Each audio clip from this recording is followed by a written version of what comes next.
Hello friends and students, welcome to my channel Rana Pratap Singh being kind and happy.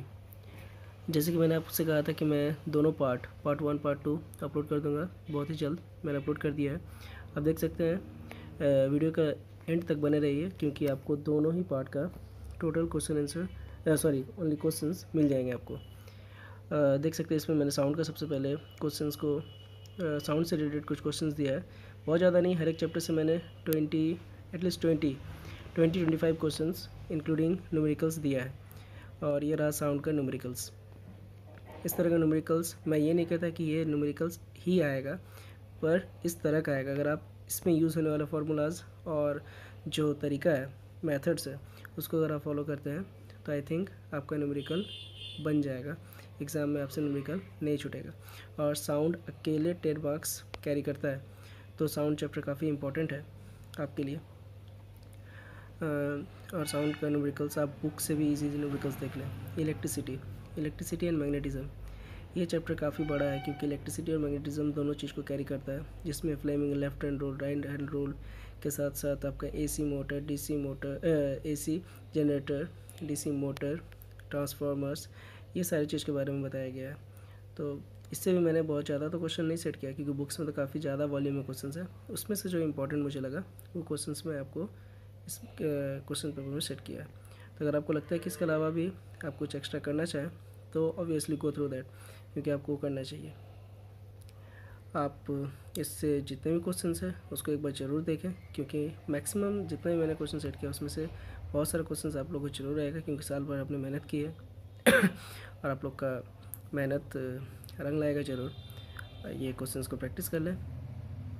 Electricity के बाद ये electricity का कुछ न्यूमेरिकल्स, सोलेनॉइड से रिलेटेड, ट्रांसफार्मर से रिलेटेड, एसी जनरेटर से रिलेटेड और ओम्स लॉ से रिलेटेड, यानी रेजिस्टेंस वगैरह, ये सारी चीज़ से रिलेटेड मैंने क्वेश्चन सेट किया है। जैसे कि आप देख सकते हैं यहाँ पे कुछ क्वेश्चन है। आप वीडियो को पॉज करके भी देख सकते हैं कि हाँ क्या क्या क्वेश्चन मैंने सेट किया। कुछ सालों से डायग्राम्स नहीं आ रहे, तो मे बी एसी या डीसी मोटर या जनरेटर का डायग्राम शायद नहीं आएगा, उसका प्रिंसिपल और एडवांटेज, डिसएडवांटेज, सिमिलरिटीज़ जरूर पूछा जाएगा। अब वीडियोज़ का इस पर मैंने क्वालिटी का भी ध्यान रखा है, क्योंकि बार बार ये शिकायत आ रही थी कि सर क्वालिटी ठीक नहीं आ रहा है, ठीक से दिखाई नहीं दे रहा है। तो शायद आई होप कि ये प्रॉब्लम का तो सॉर्ट आउट हो गया। और नेक्स्ट इधर और न्यूमेरिकल्स है जो कि रेजिस्टेंस बेसिस है, तो ये न्यूमेरिकल्स को खास ध्यान दें, क्योंकि इसमें से कोई एक न्यूमेरिकल आएगा। मुझे पता है कि इसमें इस तरह का कोई एक न्यूमेरिकल्स आएगा, लेकिन प्रैक्टिस दो तीन का करना पड़ता है, तभी जाके अच्छा मार्क्स आ पाता है। आप देख लेंगे कि यहाँ सीरीज़ में, उसके बाद आपका पैरेलल में किस तरीक़ा का जो फार्मूलाज है वो यूज़ हुआ है। इक्विवेलेंट रेजिस्टेंस निकालने का, करंट निकालने का, पोटेंशियल डिफरेंस निकालने का, ये सारा फार्मूलाज पे आप जरूर ध्यान दें। और बुक्स का इजी वे में जो बना हुआ क्वेश्चन है, मैं बार बार यही करता हूँ कि बुक्स में जो इजी वे में क्वेश्चन बनाया हुआ है, एग्जाम्पल्स में जो बनाया गया है, वो सब क्वेश्चन पे ध्यान दें। क्योंकि आप अगर 10 ईयर्स से मैच करके देखेंगे तो वही क्वेश्चन रहता है, बस सिर्फ उसका वैल्यूज़ और थोड़ा सा जो वे ऑफ राइटिंग है वो चेंज हो जाता है। जबकि न्यूमेरिकल्स लगभग बुक का एग्जाम्पल से ही रिलेटेड रहता है, टोटल बुक से ही रहता है। इसलिए बुक्स को आप लोग जरूर पढ़ें। लेकिन इस क्वेश्चन को देखने के बाद आप एक बार ज़रूर बुक्स के थ्रू जाएँ, क्योंकि लास्ट रिवीजन बुक्स के थ्रू ही करना चाहिए। इलेक्ट्रिसिटी से काफ़ी सारा न्यूमेरिकल्स मैंने दिया है, लेकिन 5, 6, 7, 8 के वॉल्यूम में होगा, इससे ज़्यादा नहीं होगा। ये कुछ रेजिस्टेंस बेसिस है और नॉर्मल रेजिस्टेंस बेसिस जो कॉम्बिनेशन ऑफ सीरीज़ या पैरेलल जो भी है रेजिस्टर का, ये भी आप देख लें।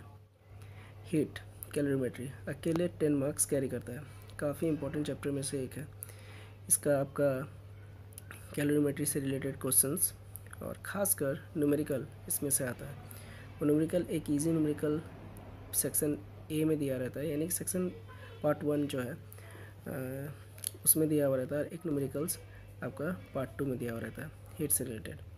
कभी कभी ग्राफ भी देखने को मिलता है कि हाँ ग्राफ भी दिया हुआ है, तो ये ग्राफ भी है।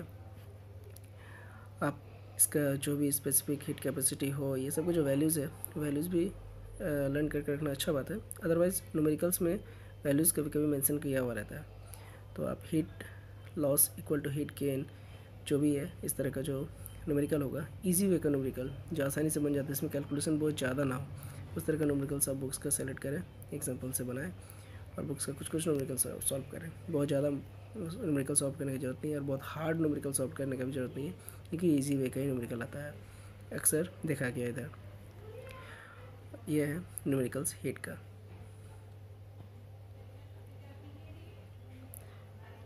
मैंने 5 न्यूमेरिकल सेट किया है हीट से और ये पांचों अलग अलग तरीक़े का न्यूमेरिकल्स है। आप अगर इसमें यूज़ होने वाले फार्मूलाज और मेथड्स को देख लें अच्छे से, तो आई होप एग्ज़ाम में भी आपसे न्यूमेरिकल बन जाएगा। मैंने बगल में आंसर भी मेंशन कर दिया है। अगर आप लोगों को लगता है कि हाँ सही सॉल्यूशन है तो आंसर मैच कर लें। अगर आंसर आ जा रहा है तो समझ जाइएगा कि हाँ आपका सॉल्यूशन ठीक है।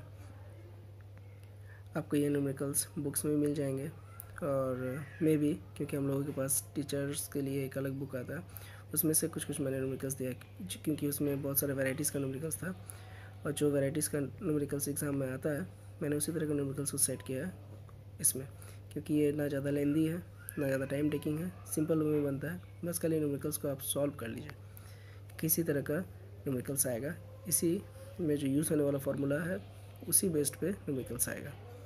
आप इस चीज़ का ध्यान पे रखें।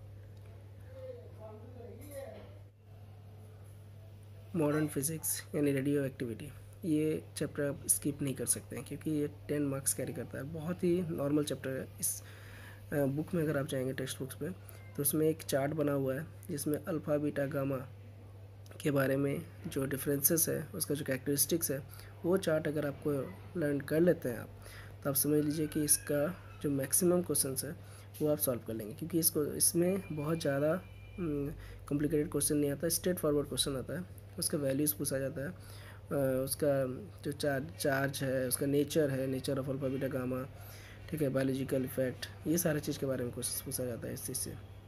तो आप उस चीज़ पे ध्यान दें। और ख़ास करके कन्वर्जन, जो अगर अल्फ़ा रिलीज़ करता है तो वो क्या बन जाएगा, अगर बीटा रिलीज़ करता है तो क्या बन जाएगा, यूरेनियम डीके करता है, लीड बनता है, तो क्या क्या चीज़ इसमें क्या मैंने इमिट हुआ होगा, अल्फ़ा बीटा गामा क्या इमिट हुआ होगा, तो उसका प्रॉपर्टीज़ आप जरूर देख लें। अल्फ़ा बीटा गामा के इस चैप्टर में प्रॉपर्टीज़ काफ़ी इंपॉर्टेंट है। प्रॉपर्टीज़ अगर आप देख लेंगे तो बहुत ईजी पड़ेगा। न्यूमेरिकल्स में मैंने इसमें बहुत ज़्यादा कुछ नहीं दिया, बस सिंपल न्यूमेरिकल्स इसमें से आता ही है, एक या दो, तो इसीलिए मैंने न्यूमेरिकल्स सिंपल दिया है। कार्बन डेटिंग को आप जरूर देख लो, उसके यूजेस को देख लें, इलेक्ट्रॉन वोल्ट वगैरह। अब मैंने यहाँ से फिर पुराना क्वेश्चन पेपर सेट किया है, जो क्योंकि पिछले बार वीडियो में काफ़ी ज़्यादा शिकायतें आई थी कि सर जो क्वालिटी है वो अच्छा से नहीं आ पा रहा, जो यहाँ पे है वो दिख नहीं रहा है अच्छा से, तो मैंने फिर से इसको डाल दिया है। आई होप कि इस बार आपका प्रॉब्लम का सॉल्यूशन शायद मिल गया हो। आपको जिस भी क्वेश्चंस में कुछ प्रॉब्लम हो तो आप कमेंट बॉक्स में मुझे लिख के भेज सकते हैं, मैं एज़ पॉसिबल एज़ उसका आंसर दूंगा। और नेक्स्ट वीडियो जो आएगा वो मैथ्स पे आएगा, क्योंकि मैं ऐसे नॉर्मली यूट्यूबर हूँ नहीं, और जो भी क्वेश्चंस मैंने सेट किया है वो आपका जो बुक्स है, टीचर्स गाइड, उसके बाद 10 इयर्स और बाकी हमारे स्कूल के एक्सपर्ट्स लोगों से पूछने के बाद ही सेट किया। उन्होंने कहा कि वॉल्यूम भले ही कुछ ज़्यादा हो जाए क्वेश्चंस का, ठीक है, पर क्वेश्चंस आप लिमिटेड वे में दे नहीं सकते, इसीलिए क्वेश्चंस आपको सही तरीके से सेट करना, इसीलिए मैंने सही तरीके से सेट किया है। और आप देख सकते हैं कि ये न्यूमेरिकल्स प्रॉब्लम वगैरह भी कुछ मैंने दिया है। अगर आप वर्क एनर्जी पावर के चैप्टर्स देख रहे हैं तो उसमें खासकर आपका छोटा मोटा जो डेफिनेशन है वर्क, हाउ वर्क डन, और उसका जो यूनिट्स है वो यूनिट्स को आपको देखना है कि वो यूनिट्स कैसे ड्राइव किया जाता है, यूनिट्स को आपको देखना है। और साथ ही आपका कन्वर्जन, कि हाँ अगर कोई लाउड स्पीकर बजता है तो उसमें कौन सा एनर्जी किस एनर्जी में चेंज हो रहा है, ये सारा वर्क एनर्जी थ्योरम का ड्राइवेशन, ये भी आपको देख लेना है, क्योंकि ड्राइवेशन नॉर्मली आता नहीं, लेकिन वर्क एनर्जी थ्योरम पर ड्राइवेशन आता है। K=12 mv² का ड्राइवेशन आता है। उसके बाद U mgh यानी पोटेंशियल एनर्जी, इसका ड्राइवेशन आता है, जैसे कि यहाँ पे दिया हुआ है कि obtain the expression of kinetic energy of a body, इस तरह का जो ड्राइवेशन है। बाकी नॉर्मली ड्राइवेशन नहीं आता है। ड्राइवेशन बहुत ही सिंपल वे में आपको अच्छा तरह से प्रैक्टिस कर लेना चाहिए, लिख कर प्रैक्टिस करने का आपको आदत रखना चाहिए, क्योंकि लिख कर प्रैक्टिस करने से आप भूलेंगे नहीं। आपको देख के ऐसा लगेगा कि हर एक चीज़ बन जाएगा, लेकिन जब एग्ज़ाम में बैठते हैं तो सारा चीज़ दिमाग से उड़ जाता है, समझ में नहीं आता है कि कौन सा पढ़े थे और क्या हुआ था। न्यूमेरिकल्स भी इसमें बहुत ही सिंपल वाला आएगा, बहुत ही ज़्यादा सिंपल। यानी कि आप न्यूमेरिकल, फिर से मैं कह रहा हूँ कि आप एग्जाम्पल से न्यूमेरिकल्स को अच्छी तरह से देख लें, क्योंकि न्यूमेरिकल्स इसमें बहुत ही सिंपल आएगा। इससे ज़्यादा हार्ड क्वेश्चंस पूछा नहीं जाता न्यूमेरिकल्स में। सिंपल वे में एनर्जी निकालने के लिए दिया जाता है, काइनेटिक एनर्जी या पोटेंशियल एनर्जी निकालने के लिए दिया जाता है, कन्वर्जन ऑफ आपका जो यूनिट्स है वो दिया जाता है। और फिर मशीन्स में अगर हम लोग देखेंगे तो उसका advantage, mechanical advantage, velocity ratio, how they are related, लोग रिलेटेड कैसे होता है, इसमें भी सिंपल है।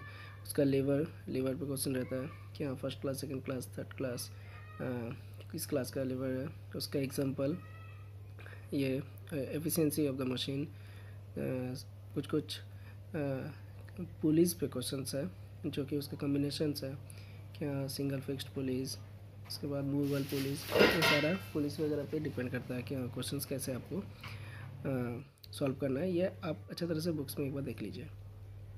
न्यूमेरिकल्स ऑफ मशीन्स पे देख लीजिए। पुली पे क्वेश्चन मैंने सेट किया है क्योंकि पिछले साल 4 पुलिस पे आया था क्वेश्चन शायद। इस साल 3 और 5 पुलिस का आने का काफ़ी ज़्यादा चांसेस है। और आप देख रहे हैं कि यहाँ पे मैंने एक ये बुक्स का भी है, कभी कभी अपवर्ड और डाउनवर्ड, ये 2 तरह का सिचुएशन दिया हुआ रहता है पुलिस में कि अपवर्ड एफर्ट लगाना है या डाउनवर्ड एफर्ट, तो उसको भी एक बार देख लीजिएगा। ये आपका एक फिक्स्ड और एक मूवेबल 2 तरह का पुलिस पे क्वेश्चन भी सेट किया जाता है। तो ये सिंपल क्वेश्चन मैंने सेट किया है, आपको इसमें जैसा फार्मूलाज यूज़ हो रहा है बस same to same methods of formulas use करना है। नेक्स्ट अगर इससे अलग क्वेश्चन भी आ जाता है तो ये भी एक है। इसमें देखिए लिखा हुआ downward direction, force in the downward direction, downward upward, इसको भी आप ध्यान में रखिएगा। और आपका कितना पुलिस दिया हुआ है, उसका क्या लोड एफर्ट, ये कितना टेंशन है, वो सारा चीज़ देखना होगा। मैंने यहाँ लाइट्स के बारे में दिखाया है। लाइट चैप्टर काफ़ी बड़ा है क्योंकि उसमें लाइट्स है, लेंस है, प्रिज्म है, स्पेक्ट्रम है, तो काफ़ी बड़ा चैप्टर। लेकिन 10 मार्क्स से 15 मार्क्स इस चैप्टर से क्वेश्चंस पूछे जाते हैं। तो इस क्वेश्चंस में लाइट से मैक्सिमम आपका लेंस के बारे में पूछा जाता है। पिछले साल कन्वर्जिंग लेंस का क्वेश्चन आया था, तो इस बार मैंने सोचा कि डाइवर्जिंग लेंस ज़्यादा इंपॉर्टेंट है। फिर भी आप कन्वर्जिंग डाइवर्जिंग दोनों देख लें, और उसका जो चार्ट है कि हाँ कहाँ पे ऑब्जेक्ट प्लेस रहेगा तो उसका इमेज कहाँ बनेगा, वो चार्ट अच्छी तरह से देख लें। नेचर ऑफ द इमेज का देख लें, और रियल इमेज वर्चुअल इमेज का डिफरेंसेस। प्रिज्म में कुछ क्वेश्चन मैंने यहाँ सेट किया है जो कि रिफ्रैक्शन और रिफ्लेक्शन डिस्पर्शन ऑफ लाइट से रिलेटेड है। तो इस तरह के क्वेश्चंस को आप प्रैक्टिस कर लें ताकि अगर ये एग्ज़ाम में आया तो आप उसको सॉल्व कर सकें। ये मैंने कुछ प्रिज्म पे भी क्वेश्चन सेट किया है, और ये एक मैंने यहाँ लेंस से भी क्वेश्चन सेट किया है। लेंस पे भी आप देख सकते हैं। क्रिटिकल एंगल और टोटल रिफ्लेक्शन, इंटरनल रिफ्लेक्शन, ये दोनों डेफिनेशन आप अच्छे से देख लो, उसका कॉन्सेप्ट क्लियर कर लें क्योंकि इस बार आ सकता है। इस बार इस तरह के न्यूमेरिकल्स आने का चांसेस है। Power of the lens, dioptre, उस पर numericals, simple numericals, plus minus charge, plus minus value होने पर लेंस का कौन सा लेंस है, मैग्नीफिकेशन क्या होगा, और साथ ही वो ऑब्जेक्ट किधर प्लेस होगा, ये भी आप देख लीजिए। और फिर X ray, infrared, radio, gamma ray, microwave, ये इसका अकॉर्डिंग टू इंक्रीजिंग ऑर्डर इसको सजाना है वेवलेंथ का। और ये सिंपल न्यूमेरिकल्स इस चैप्टर पे आप ये सब चीज़ पे ध्यान रखेंगे।